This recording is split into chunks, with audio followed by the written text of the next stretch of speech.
দুধ চা হচ্ছে বিকেলের টিফিনে দুধ চা খাবো।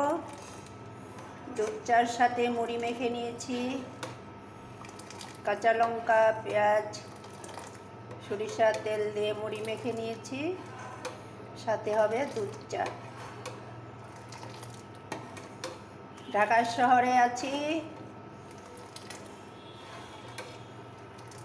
কাল চলে যাব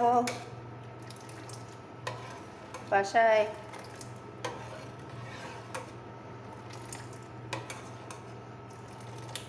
ট্রিটমেন্ট শেষ হয়ে গেল আমাদের।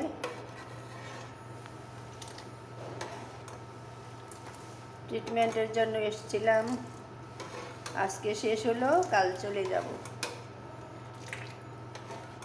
আজকে একটু চা বসিয়েছি, দুধ চা খাবো।